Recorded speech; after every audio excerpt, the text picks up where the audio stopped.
Salar de Uyuni in Uyuni, Bolivia. Salar de Uyuni, or Salar de Tunupa, is the world's largest salt flat, at 10,582 square kilometers.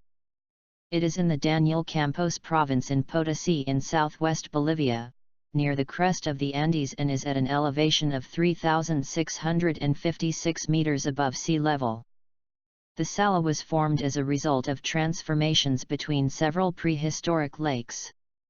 It is covered by a few meters of salt crust, which has an extraordinary flatness with the average elevation variations within 1 meter over the entire area of the salar.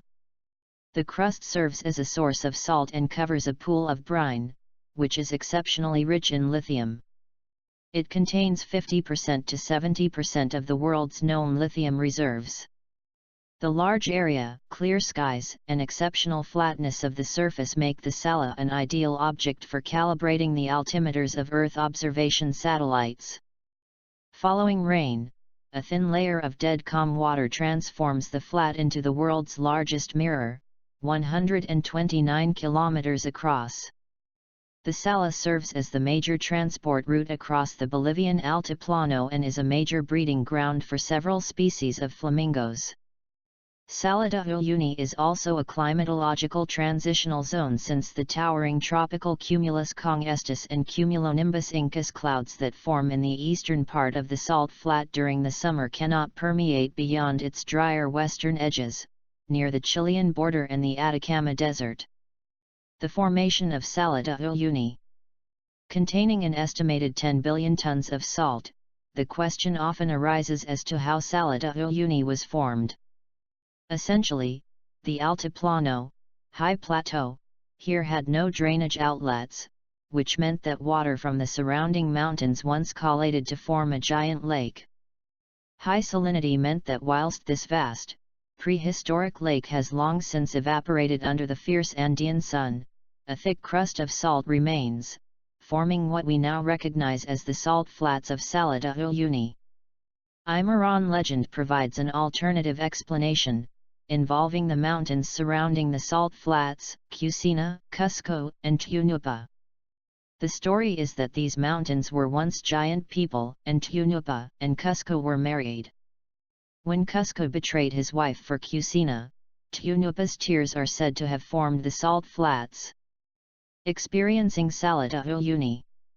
The best and most popular way to fully experience Salar de Uyuni is by taking a 4x4 tour across the salt flats.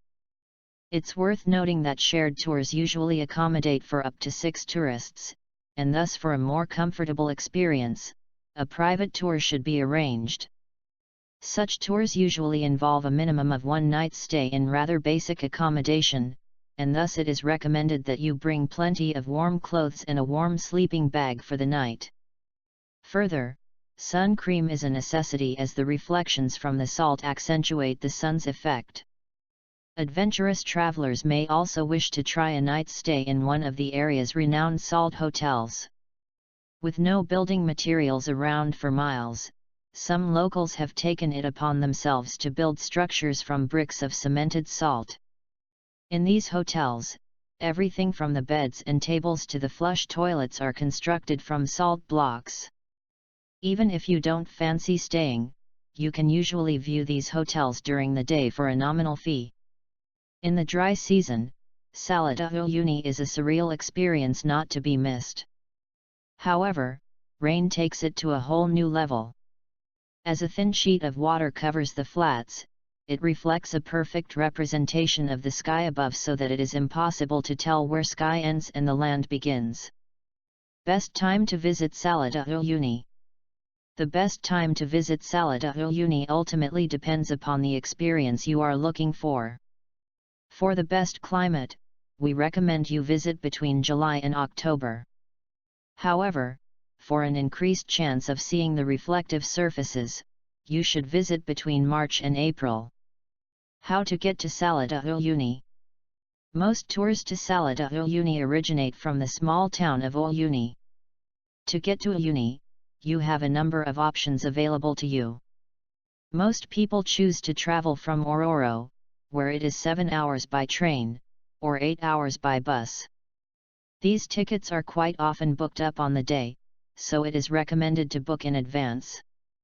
Alternatively, you can take a bus from La Paz, 12 to 15 hours, or Potosí, 6 to 7 hours.